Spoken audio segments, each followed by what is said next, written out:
Our longest trusted English newspaper since 1898. Now available digitally. Computer. Order the Manila Times Digital Edition. Subscribed. Get the Manila Times Digital Edition for less than 2 pesos and 50 centavos per day when you sign up for 1 year. The Manila Times, news source of choice, trusted since 1898. Greetings and salutations. Thank you for lending an ear to the Voice of the Times for Sunday, May 8, 2022. For today's editorial, Church versus Church, Harmful to Democracy. The competing church endorsements of political candidates do not bode well for secularism, the bedrock of democratic rights and freedoms. Taking sides may lead to religious fundamentalism, the kind that grips failed states and rationalizes the intolerance of diverse opinions. Just days ago, the Iglesia ni Cristo endorsed presidential frontrunner, former Senator Ferdinand Bongbong Marcos Jr. and his running mate, Davao City Mayor Sara Duterte Carpio.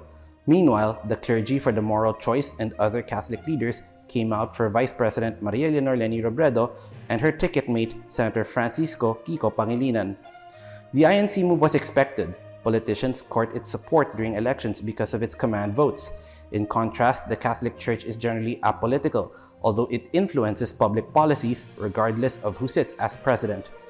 In fairness to these groups, other religious organizations have also taken sides, including El Shaddai, the Kingdom of Jesus Christ of Apollo Kibuloy, and various evangelical sects. But because the Philippines is predominantly Roman Catholic, people take notice when the clergy takes a position on issues. That said, the Catholic clergy's reason for ditching neutrality seems flawed.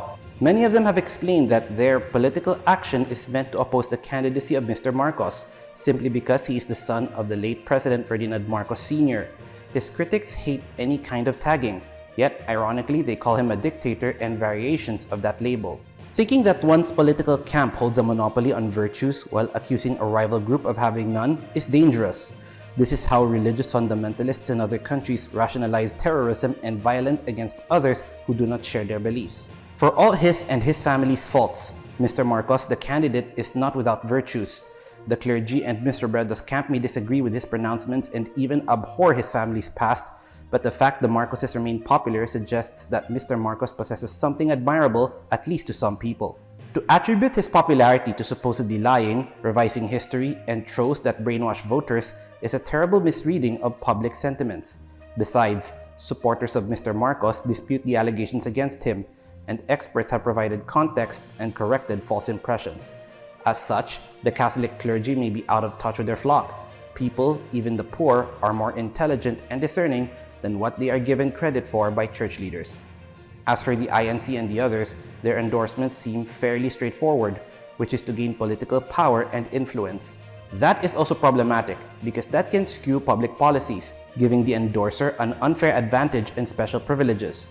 In democratic governments, every citizen is supposed to be equal before the law.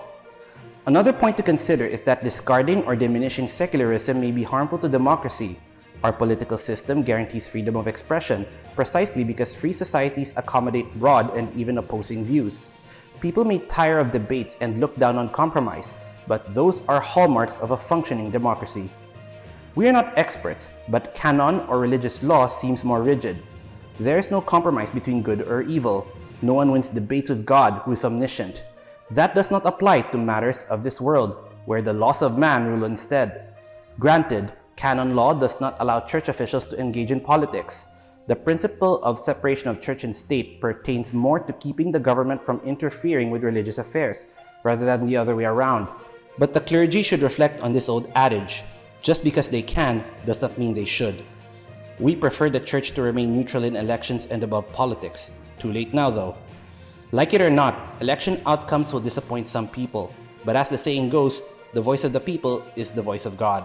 If that is true, the clergy should reflect on why their political advice is not swaying enough voters. Perhaps church leaders are the ones not listening.